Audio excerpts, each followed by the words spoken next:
What is a devil fruit? How do they work? And most importantly, where can I get one? If any of these questions piqued your interest, stick around as we delve deeper into the wonderful world of One Piece and the power system that is devil fruits. Devil fruits were first presented to us in episode 1 of One Piece when we see our rubber boy stretch the Alvida pirates with his gum gum fruit. It's not until much further in the series do we begin to gain any insight on these fruits and these superhuman abilities and how they work and why they're even called devil fruits. And even then, the information we have been given is largely based off of speculation, theories, and what we hope is true. However, there are some facts. So today, let's break down with what we know, and that is how they work. A devil's fruit power works immediately upon consumption. In fact, it works on the first bite.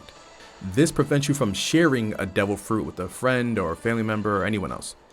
So if you take a bite and give the rest to someone else, they just eat a nasty fruit. It's been confirmed that devil fruits taste gross.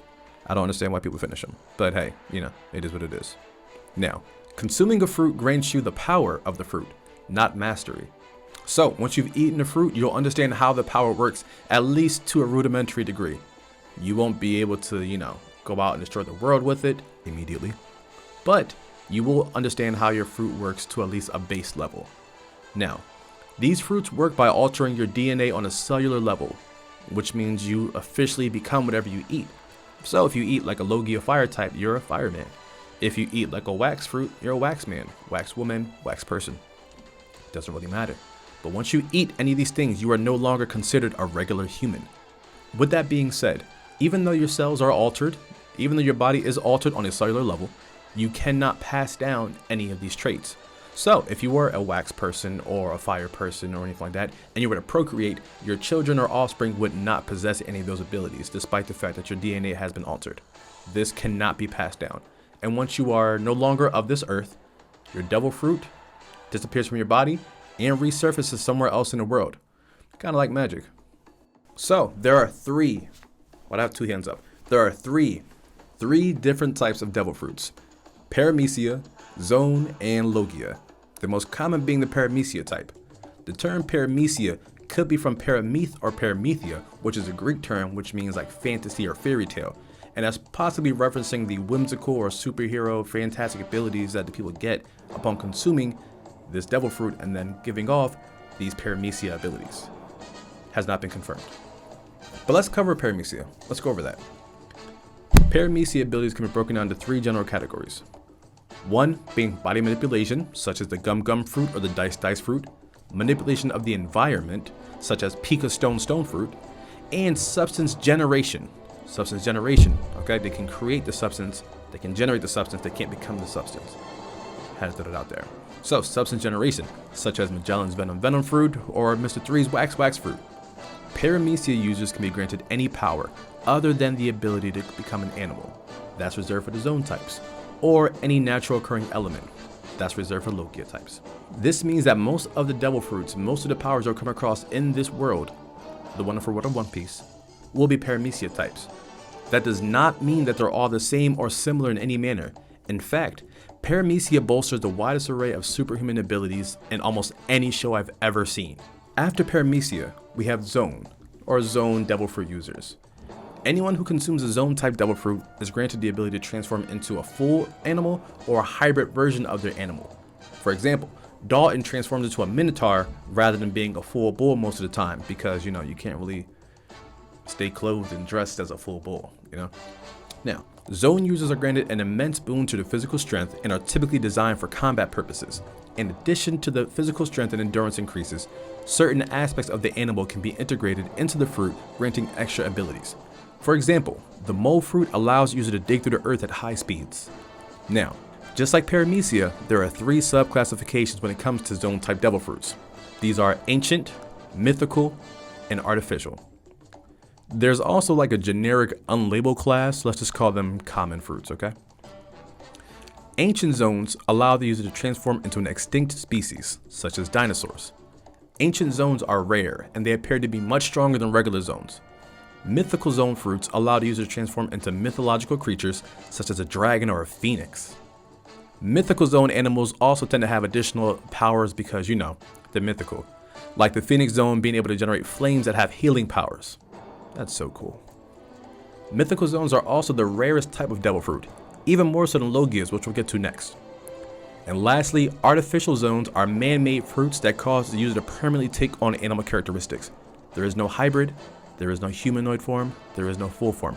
You are just one weird looking animal. I can't say too much without spoiling, so yeah. The final and rarest type of devil fruit is the Logia type, and with good reason. Logia users are able to create, control, and transform their body into any natural element, such as sand, mud, smoke, lightning, light, fire, magma, and then some, so much out there, including the earth. We have people that can become earth. I'm talking like plants and shrubbery rather than the actual earth, but there's probably one of those out there too. The elemental transformation effectively makes the user intangible, as well as allowing the user to remain in control of their body, even when it's broken into pieces. So if you get severed, remember, you're intangible. So if someone were to strike you with a sword, you could split your body in half and still be able to control your upper half and lower half without having any issue. They also gained every ability related to that element, such as sand being able to absorb moisture, or light being able to travel at light speed. Most of these fruits belong to the Marines, but these powers are strong enough to alter the climate of any place they inhabit for too long. That is super powerful. Okay, now earlier we stated that getting the devil fruit grants you the ability, not mastery. When someone has obtained mastery of the devil fruit, they reach what's called an awakened state. These awakened and fully mastered devil fruits are super dangerous. The awakening drastically improves the user's abilities. This means a stronger fruit, better control, and sometimes new or amended abilities. We've seen the awakening of the Gum Gum fruit, but no spoilers. We've seen the devastation it could cause with the Ito Ito no Mi, in addition to the very first one that we saw, which belongs to a special Paramecia type, and that is the Mochi Mochi no Mi, which was eaten by Katakuri. These awakenings, like I said, drastically improve. So for giving you an example, right? Let's say your ability is to make wax. Just by default, you can make 16 ounces of wax per minute. These are all speculations, fake numbers. Upon awakening, that number would double, triple, if not quadruple or quintuple. You can make the entire room wax in an instant because you've now attained full mastery over your element. Once you've gained mastery and awakened your fruit, you are able to alter the environment, such as buildings and whatnot, to take the form of whatever devil fruit power you currently have. So, I don't want to spoil too much for you. If you guys would like a full, longer spoiler edition, I have no problem going into it. This is more so for an overview for people who are currently just trying to get into One Piece. Hey, we're halfway through the video. Guess who did it? You did it. I was there too, but you were there too. High five. If you made it this far, I'd appreciate if you were to like the video and subscribe for more One Piece content. Now, back to devil fruits. All devil fruits are not equal. This is not Animal Farm. Actually, it kind of is like Animal Farm. You see, all fruits are created equal, but some fruits are more equal than others. For example, magma burns hotter than fire. So if magma was to fight fire, you can imagine the outcome. When it comes to weight, weighing 1,000 pounds or weighing 10,000 pounds. If they fight each other, we know who's going to win. Ice is stronger than snow, and so on and so forth. Raw strength does not dictate the way a fight goes. Utility, creativity, and mastery can let you overcome someone with a stronger ability. With that being said, certain base abilities will always beat other base abilities. Now, I know what you're thinking. All of these powers sound ridiculous. Ridiculously awesome. But yeah, how can you stop someone? How can you hope to even hold hands to somebody? Like, you're not boxing with somebody that can literally summon craters. I'm not fighting somebody who could clone themselves, It's just not fair. So how can I stop somebody that can turn into light? How can I stop somebody? How can I capture somebody who can separate their hands from their body? How can I chase someone who can smooth the ground off and slide away like it was a slip and slide? Well, good questions. The immediate answer is another devil fruit. You see, most of the Marines and the higher ups have some type of devil fruit ability that helps them chase and subdue powerful criminals. Because let's be real, you need to do something to get an edge on the competition. But that's not the only way. You see, there are a few weaknesses associated with every devil fruit user. and some of them are pretty glaring. You see, the biggest op for any devil fruit user is the sea. You can't swim. I don't care if you was Michael Phelps last week. If you take a bite of this devil fruit, you are sinking. You are done. You are going as far down as possible. And if you're a fish man, that's kind of bittersweet. Like, you can't swim, but you also can't drown, so you're stuck at the bottom of the ocean. That's a bad thing. But for most of us humans up here, if you go into the water, you are done. And yes, fishmen can consume devil fruits. Anyone can consume a devil fruit, including objects. Objects can consume devil fruits. Don't ask me about it.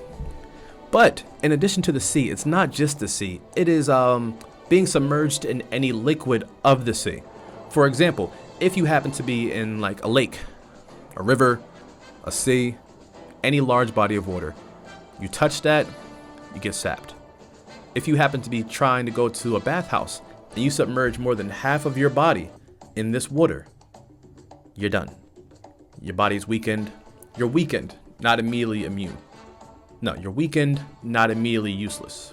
So, once again, being submerged in any form of water is enough to render your powers null and void. Being at least halfway submerged will immobilize you. So, got that? Cool? Water is bad. Water is bad. Cool. But also drink water, because water is good for you. Rain does not impact you, by the way. I throw it out there. Rain does not hinder you. Rain does not hurt you. Unless you happen to be in a barrel and it is raining and you are stuck and that barrel fills up enough to submerge you at least halfway through, then you're kind of done so. But if you're stuck in a barrel, I don't understand why you're stuck in a barrel. That's your problem. Now, in addition to this water, we have one other thing. The sea itself can be concentrated into a thing called sea stone. Now, sea stone is a special near indestructible substance that emits the same energy as the sea, referred to as the sea in solid form. Coming into contact with sea stone has the same effect on devil fruit users as falling into the water, preventing them from using their abilities, in addition to weakening the devil fruit user to the point where they cannot move. Marines typically have cuffs made of this material to help subdue powered enemies. And lastly, there's hockey. No, not like that. Like this. Hockey is a lot to talk about, but if you guys want it, I will. Just let me know in the comment section below. The short of it is, hockey lets you hit the physical representation of someone or their inner being. AKA, you can grab people who typically you wouldn't be able to grab. So if you were to punch someone who was typically made of light, instead of your fist facing through them, they're gonna kill over. As long as you hit hard. You know, everyone's different. But like I said, if you want to know more about hockey, let me know. I don't mind doing a video on what is hockey as well. And one last thing. Can't believe I forgot this. All of these powers are strong. These powers are amazing. You can do so much with every ability. But you can only have one ability. If you try to get greedy and consume a second devil fruit, your body will be unable to handle it and it will cause you to explode. Yeah, explode. Your body will implode if you consume more than one devil fruit. So don't be greedy, okay? Don't be greedy. No one is immune to this, okay? Well, I mean, technically there's one person, but we'll cover him in a different video.